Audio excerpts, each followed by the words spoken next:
Formula One explained. Technology and strategy. Governing question. Why is Formula One widely regarded as the pinnacle of motorsport engineering from a technical and regulatory perspective? Formula One is often described as the pinnacle of motorsport engineering. The phrase is used frequently, but rarely examined in detail. It is tempting to assume that this reputation comes from speed alone. After all, Formula One cars are among the fastest circuit racing cars in the world. However, speed by itself does not explain Formula One's position. Other categories are fast. Some are faster in a straight line. Other categories of motorsport operate with fewer technical restrictions. What distinguishes Formula One is not raw performance, but how that performance is achieved.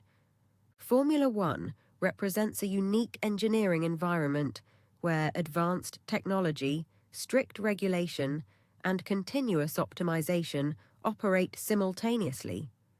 Performance is not discovered by freedom, but by constraint. In this episode, we will explain why Formula One occupies this position from a technical and regulatory perspective.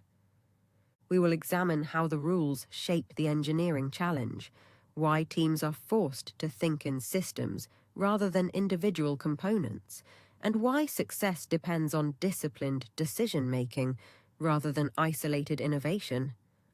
By the end of the episode, you should have a clearer understanding of why Formula One engineering is widely regarded as uniquely demanding and why its competitive complexity is difficult to replicate elsewhere. At the heart of Formula One's engineering challenge is regulation. Every Formula One car is designed within an extensive technical rule set. These regulations define dimensions, materials, aerodynamic surfaces, power unit architecture, energy usage, and minimum weight. On the surface, this level of restriction might appear to limit innovation. In practice, it does the opposite. Rather than prescribing exact solutions, Formula One regulations define boundaries.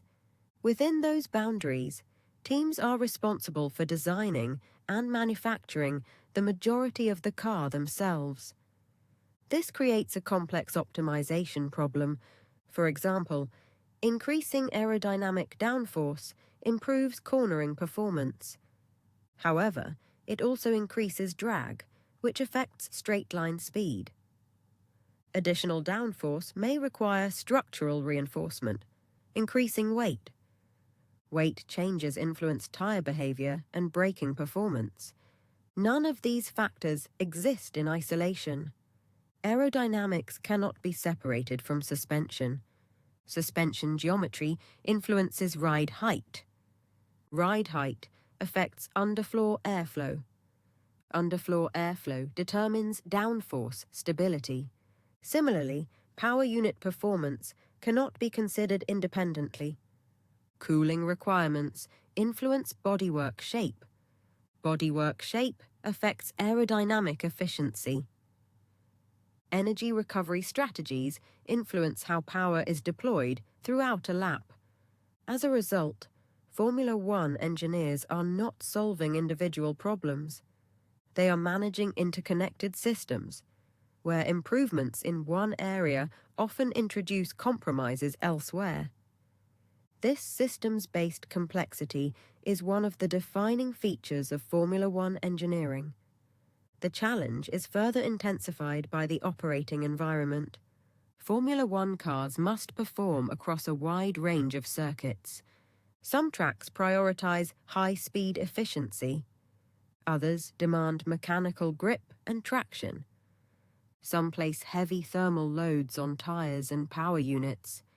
Others test braking stability and energy recovery. Environmental conditions add further variability. Temperature affects tire operating windows.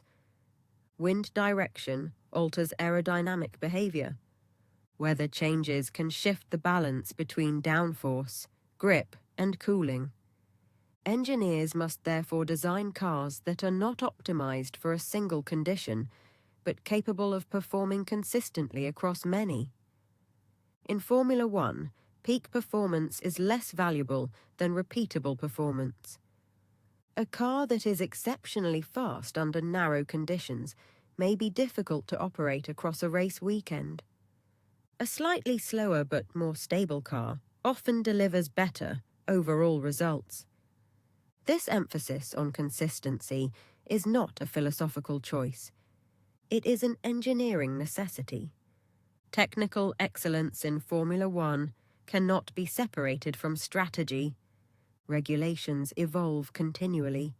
They respond to safety concerns, cost controls, sustainability targets, and competitive balance. Teams must therefore engineer with an understanding of both present and future constraints. This introduces strategic trade-offs. Resources allocated to short-term performance gains may limit flexibility when regulations change. Aggressive design concepts can deliver peak results, but may increase sensitivity to operating conditions or reliability risk. More conservative approaches may sacrifice headline performance, but allow for smoother development and adaptation over time. Because regulations restrict solutions rather than prescribing outcomes, teams often interpret the same rules differently. These interpretations become embedded in design philosophy. Over multiple seasons, those philosophical choices shape competitive trajectories. Success in Formula One is therefore not simply a function of budget, technology, or talent. It depends on decision-making under constraint. Engineering choices are inseparable from strategic judgment. Formula One is regarded as the pinnacle of motorsport engineering, not because it allows unlimited technical freedom, but because it demands exceptional performance within narrow boundaries. The challenge lies in optimization under constraint. Understanding how systems interact, managing trade-offs, and delivering consistent performance across changing conditions and evolving rules. It is this discipline, rather than speed or spectacle alone, that defines Formula One's engineering distinction. If you found this explanation useful, you can follow or subscribe to Formula One Explained. Technology and strategy for future episodes.